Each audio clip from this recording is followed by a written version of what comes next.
ইমোশনকে নিয়ে আমরা খেলাধুলা করছি, এই তো বলেছেন উনি। আমরা বলবো যে কনস্টিটিউশনে যদি আলাদা রাজ্য করার কোনো সংবিধান থাকে, গ্রেটার টিপ্রাল্যান্ডের দাবি সংবিধান অনুযায়ী হবে এবং এটা সম্ভব। এবং উনি এই জিনিসটা যে বলেছেন যে আমরা ইমোশনকে নিয়ে খেলছি, আমরা কখনই তিপ্রাসাদের ইমোশনকে নিয়ে খেলাধুলা করছি না। আমরা সিপিএমের মতো মানুষের গরিবীকে নিয়ে খেলাধুলা করব না। এই ত্রিপুরা রাজ্যে ওনাদের ৩৫ বছরের শাসনে ওনারা কি করেছেন? জিতেন্দ্রবাবু নিজেই মন্ত্রী ছিলেন, এমপি ছিলেন। একটা ঘর পাওয়ার জন্য মানুষকে সিপিএম পার্টি করতে হবে, একটা রাস্তার জন্য, পানীয় জলের দাবির জন্য মানুষকে সিপিএম পার্টি করতে হবে, এই জায়গায় নিয়ে গেছেন ওনারা। এবং আজকে উপজাতিদের বা তিপ্রাসাদের যে অবস্থা, আমাদের এই যে করুণ অবস্থা, এটার পেছনে দায়ী কারা? এটি সিপিআইএম পার্টি। এবং সেখান থেকে উত্তরণের জন্য, তিপ্রাসাদের একটা জাতি সত্তা রক্ষা করার জন্য, তাদের রক্ষার্থে আমাদের এই দাবি। আজকে যদি আমরা ইমোশনকে নিয়ে খেলতাম, আমরাও বলতে পারতাম রাজ্যে ৮ লক্ষের অধিক বেকার, আমরা বলতে পারতাম আমরা ৯ লক্ষ চাকরি দেব। আমরা তো সেটা করছি না। এখানে কিসের ইমোশনের ব্যাপার আছে? যে রাজ্যে আমাদের কোনো পাওয়ার নেই, বলতে পারবেন আজকে এগ্রিকালচার দপ্তরে বলুন আপনারা আমাদের কি স্টেক আছে? ত্রিপুরার ৭০% বনভূমি আমাদের কাছে, কিন্তু আমাদের কি অধিকার আছে সেখানে? আমরা চাষবাস করতে পারছি না, আমাদেরকে তাড়ানো হচ্ছে সেখান থেকে।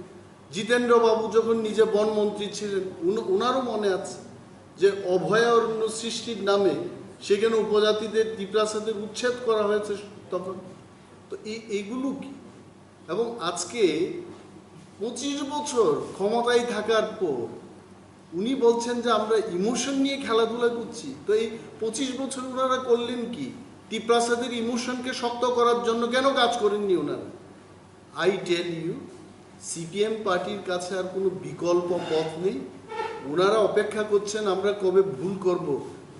আমি জিতেন্দ্র চৌধুরী সাহেবকে বলবো আমাদের পার্টির পক্ষ থেকে, তিপ্রামথা জাতিসত্তা রক্ষার্থে সংবিধানের ভিতরে থেকেই আমরা এই দাবি তুলছি। এবং অসাংবিধানিক যদি কিছু হয়ে থাকে, let CPIM party go to the court and challenge যেটা অসাংবিধানিক। ইমোশনের কি ব্যাপার আছে? তিপ্রাসারা আজকে বুঝতে পেরেছে যে এখানে আমাদের জাতিসত্তা রক্ষা করা ছাড়া আর কোনো উপায় নেই। আর মহারাজা পরিষ্কারভাবে বলেছেন, তিপ্রামথার উদ্দেশ্য কোনো অন্য জাতিকে ক্ষতি করতে নেই এবং ওনাদের অধিকার আমরা নষ্ট করব না। আমরা শুধু আমাদের অধিকার চাইছি।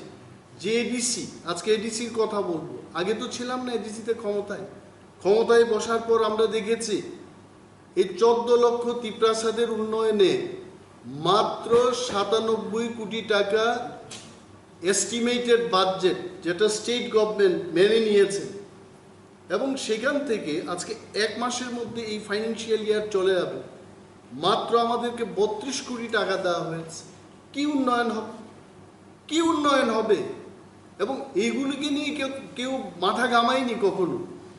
আমরা বলছি যে এই যে তিপ্রাসাদের প্রতি বঞ্চনা, এই বঞ্চনার একমাত্র প্রতিকার হচ্ছে আমাদেরকে আমাদের মতো করে থাকতে দিন। যারা আমাদের চেয়ে অন্য ধরনের মানুষ, ভিন্ন ধরনের মানুষ, ওনার মতো করে থাকতে দিন। আমরা তো কাউকে অসম্মান করছি না। এবং এডিসি দিয়েও তিপ্রাসাদের উন্নয়ন হচ্ছে না, এটা আমরা জানি। That is why we are bringing the demand of greater Tripuraland. এবং সেই দিনের জন্য আমরা অপেক্ষা করব। জিতেন্দ্রবাবু নিজেও কিন্তু গ্রেটার ত্রিপুরাল্যান্ডের মধ্যে থাকবেন, আমরা দাবি করছি। এবং ইতিহাস বলে এই এডিসির জন্য লড়াই করেছে আঞ্চলিক দল, পরবর্তী সময় সিপিএমরা চান্স পেয়েছে এখানে ক্ষমতায় বসার জন্য।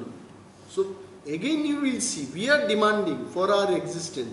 পরবর্তী সময় ওনারা বলবেন আমরাও দাবি তুলেছি। We are not playing with emotion, this is the right cause, right demand. এবং বাঙালিরা বাঙালিদের মতো থাকবেন, মণিপুরীরা মণিপুরীদের মতো থাকবেন, আমরা আমাদের মতো করে থাকতে চাই। And the friendship will remain as it is. কখনোই আমাদের সম্প্রীতি নষ্ট হবে না। ওনারা তো শুধু সাইনবোর্ড লিখে বলেছেন জাতি উপজাতি আমরা সম্প্রীতি রক্ষা করব। আমরা কাজের মাধ্যমে দেখাবো যে আমরা সত্যিকারের সম্প্রীতি চাই। Thank you.